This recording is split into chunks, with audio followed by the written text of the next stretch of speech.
नमस्कार, धनराज कृषि farm YouTube channel में आप सभी का फिर से एक बार स्वागत है।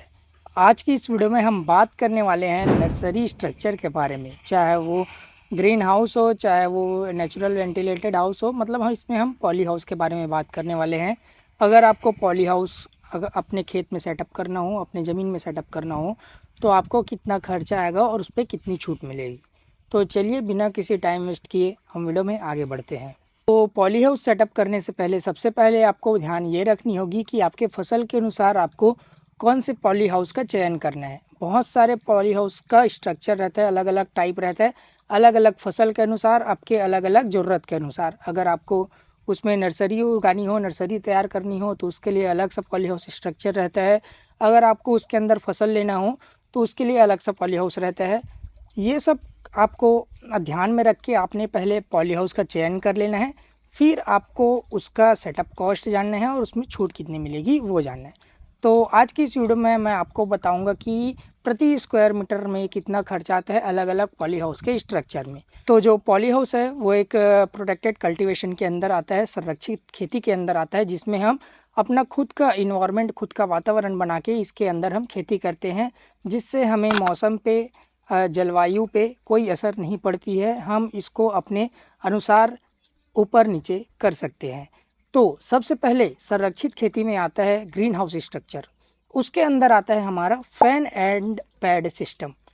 फैन एंड पैड सिस्टम है, इसका मतलब क्या है, आपके ग्रीन हाउस के स्ट्रक्चर में पंखा भी लगा रहेगा और पैड भी लगा रहेगा, जिससे आप अपना जो वातावरण है वो अपने अनुसार कंट्रोल कर सकते हैं। ह्यूमिडिटी कंट्रोल कर सकते हैं, टेम्परेचर कंट्रोल कर सकते हैं।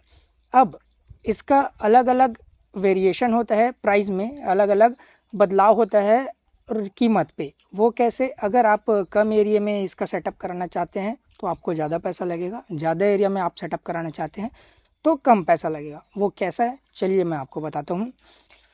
तो अगर आप 500 मीटर स्क्वायर तक इसका सेटअप कराना चाहते हैं तो आपको 1650 रुपये पर स्क्वायर मीटर का खर्चा आएगा। और अगर आप ज़्यादा एरिया में करना चाहते हैं, 500 स्क्वायर मीटर से ज़्यादा, वो एरिया 500 स्क्वायर मीटर से लेके 1008 स्क्वायर मीटर तक है, तो आपको 1465 रुपये, 1465 रुपये स्क्वायर मीटर की लागत आएगी फैन एंड पैड सिस्टम बनाने में। और अगर आप ये एरिया और ज़्यादा बढ़ाना चाहते हैं तो 1008 से लेके 2080 स्क्वायर मीटर तक आप इसको अपने खेत में सेटअप कराना चाहते हैं तो आपको 1420 रुपये पर स्क्वायर मीटर की लागत आएगी।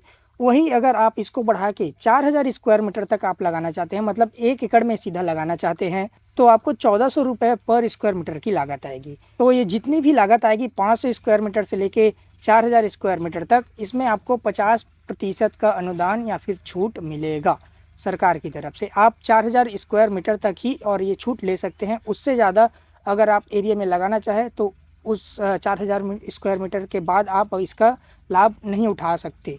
एक हितग्राही सिर्फ 4000 स्क्वायर मीटर तक इसका लाभ उठा सकता है।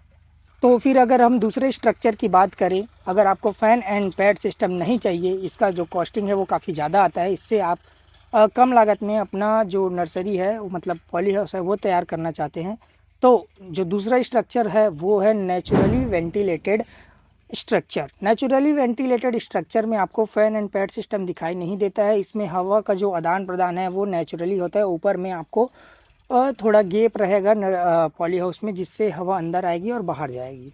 अगर आप नेचुरली वेंटिलेटेड स्ट्रक्चर लगाना चाहते हैं 500 स्क्वायर मीटर तक, तो आपको 1060 रुपये प्रति स्क्वायर मीटर की लागत आएगी। वहीं आप अगर इसको बढ़ाना चाहते हैं अपने एरिए को 500 स्क्वायर मीटर से लेके 1008 स्क्वायर मीटर तक, तो आपको 960 रुपये प्रति स्क्वायर मीटर की लागत आएगी। और 1008 से लेके 2080 स्क्वायर मीटर तक आपको 890 प्रति स्क्वायर मीटर की लागत आएगी। और वहीं अगर आप इसको बढ़ाना चाहते हैं 4000 स्क्वायर मीटर तक आप इसको सेटअप कराना चाहते हैं, तो 844 रुपये प्रति स्क्वायर मीटर की इसमें लागत आपको देखने को मिलती है। ये सभी लागत का आपको 50% इसमें फिर से अनुदान या फिर छूट मिल जाता है सरकार की ओर से। इसमें आप अधिकतम 4000 स्क्वायर मीटर तक ही इसका लाभ उठा सकते हैं। तो ये तो बात होगी ट्यूब्यूलर स्ट्रक्चर के बारे में, जिसमें आपका जो नेचुरली वेंटिलेटेड पॉली हाउस है वो आयरन रॉड से बनेगा। वहीं अगर आप इसमें आप लकड़ी का ढांचा या फिर लकड़ी का स्ट्रक्चर खड़ा करना चाहते हैं तो उसका जो कॉस्टिंग है वो काफ़ी कम देखने को मिलती है प्रति स्क्वायर मीटर। तो अगर आप मैदानी क्षेत्र में रहते हैं तो आपको 540 रुपये प्रति स्क्वायर मीटर की लागत आएगी लकड़ी का स्ट्रक्चर खड़ा करने के लिए। वहीं अगर आप पहाड़ी क्षेत्र में रहते हैं तो ये बढ़कर 641 रुपये प्रति स्क्वायर मीटर की लागत देखने को मिलती है, जिसमें आपको फिर से 50% का अनुदान देखने को मिलता है। और अगर आप लकड़ी में ही बांस का स्ट्रक्चर तैयार करना चाहते हैं, बांस का स्ट्रक्चर के लिए आपको जो लागत आती है वो 450 रुपये प्रति स्क्वायर मीटर की लागत मैदानी क्षेत्र में दिखाई देखने को पड़ती है। और वही जो पहाड़ी क्षेत्र में इसकी लागत 518 रुपये प्रति स्क्वायर मीटर की लागत आती है, जिसमें फिर से आपको 50% का अनुदान मिल जाता है। ये तो बात हो गई फैन एंड पैड सिस्टम के बारे में, नेचुरली वेंटिलेटेड सिस्टम के बारे में। अगर आपको फैन एंड पैड सिस्टम नहीं चाहिए, नेचुरली वेंटिलेटेड सिस्टम नहीं चाहिए, आपको सिर्फ एक शेड नेट हाउस चाहिए। शेड नेट हाउस कैसे रहता है? एक गोल सा स्ट्रक्चर रहेगा, ट्यूबुलर स्ट्रक्चर, जिसमें आपका जो नेट आता है, शेड नेट, जो आप खेती में भी यूज़ करते होंगे, वो उसके ऊपर कवर रहेगा। अगर आप शेड नेट स्ट्रक्चर का ट्यूबुलर स्ट्रक्चर बनाना चाहते हैं, मतलब आयरन रॉड और शेड नेट चाहिए आपको, तो उसके लिए जो लागत आती है वो है 710 रुपये प्रति स्क्वायर मीटर मैदानी क्षेत्रों के लिए।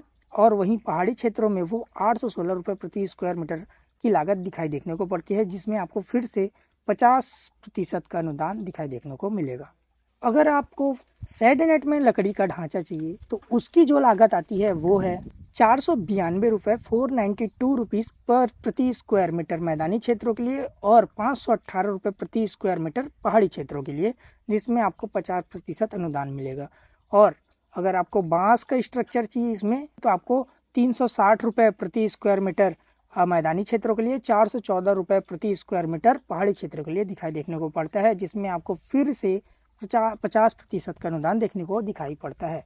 ये बात हो गई शेड नेट हाउस के बारे में, जिसकी लागत आपको बाकी fan and pad system, naturally ventilated system से कम दिखाई देखने को पड़ती है।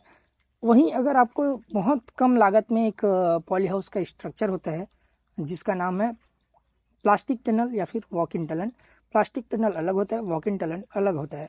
तो इसकी लागत की बात करें तो इसकी लागत जो आती है मैदानी क्षेत्रों में वो 60 रुपये प्रति स्क्वायर मीटर की आती है और पहाड़ी क्षेत्रों में 75 रुपये प्रति स्क्वायर मीटर की लागत दिखाई देखने को पड़ती है, जिसमें आप अधिकतम 1000 स्क्वायर मीटर तक इसका अनुदान का लाभ उठा सकते हैं। तो ये बात हो गई प्लास्टिक टनल के बारे में। अगर आप इसमें वॉक इन टनल बनाना चाहते हैं तो उसकी जो लागत आती है वो है 600 रुपये प्रति स्क्वायर मीटर, जिसको आप 4000 स्क्वायर मीटर तक इसका जो लाभ है वो उठा सकते हैं। तो अभी तक मैंने fan and pad system, naturally ventilated system, shade net house, plastic tunnel and walk in tunnel के बारे में आपको बता दिया है।